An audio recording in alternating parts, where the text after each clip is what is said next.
ఒకప్పుడు పత్రికా ప్రమాణాలు, పత్రికా విలువలు అనేటివి మనస, వాచ, కర్మన పాటించేవాళ్ళు. చాలా చిత్తశుద్ధితో జర్నలిజం జేసేవాళ్ళు.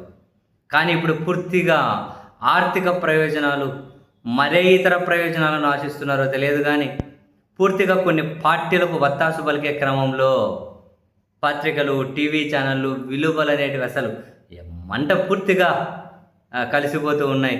కనీసం ప్రజల దగ్గర మనం చిత్తశుద్ధిగా ఉన్నాం, విలువలు పాటిస్తున్నామని చూపించుకోవడం కోసం కూడా కనీస నైతికత, సంస్కారం కూడా లేకుండా పోతూ ఉన్నాయి.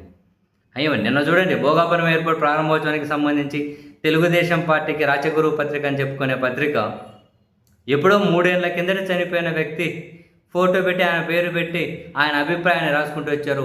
ప్రధాని మోదీ గారి చేతుల మీదుగా ప్రారంభమైన ఎయిర్‌పోర్ట్‌ను చూసి ఆనందం ఉప్పొంగిపోయా, సంతోషపడిపోయానని. తీరా మొత్తం నెట్టింట మారుమోగిపోయింది. అరే! ఈయన 3 ఏళ్ల కిందట చనిపోతే ఇప్పుడు ఎట్లా పొంగిపోయారు?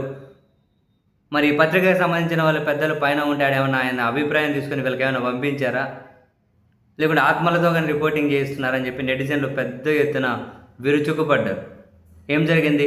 రాత్రి అయ్యేసరికి వాళ్ళ డిజిటల్ ప్లాట్‌ఫామ్ ఏదేవో ఎడిట్ చేయగలిగారు. అక్కడ ఎడిట్ చేస్తారు కాబట్టి.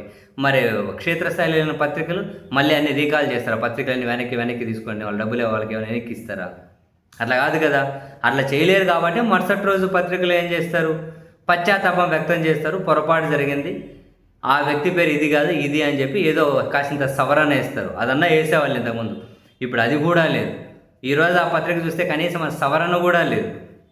రవ్వంత సవరణ కూడా. అంటే అది చూసిన పాఠకులేంది? ఆ 3 ఏళ్ల కిందట చనిపోయిన అతనే ఇప్పుడు ఫుల్ ఆనందపడ్డాడని చెప్పి అని అదే భ్రమలోనే ఉండిపోవాలి. మళ్ళీ సవరణ ఏస్తే మళ్ళీ నవ్వుల పాలైపోతాం ఎన్నిసార్లు అని చెప్పి అనుకుంటారేమో. ఇప్పుడు కొత్త ఏం కాదు. ఇంతకుముందు టీడీపీ నేత పట్టాభి గారిని అరెస్ట్ చేసినప్పుడు సంబంధం లేని ఫోటోలేసి పిచ్చగొట్టుడు కొట్టారు, విపరీతంగా కొట్టారని ఫోటోలేశారు. తర్వాత ఆ ఫోటోలు ఎక్కడివి ఎప్పటివి అని చూపిస్తే అయ్యో పశ్చాత్తాపం, సవరణ అని చెప్పి మరుసటి రోజు అప్పుడైతే ప్రకటించారు. ఇప్పుడు ఇంక అటువంటి పనిగానే ఏం చేయట్లే. కనీసం సవరణ అనేది కూడా లేదు.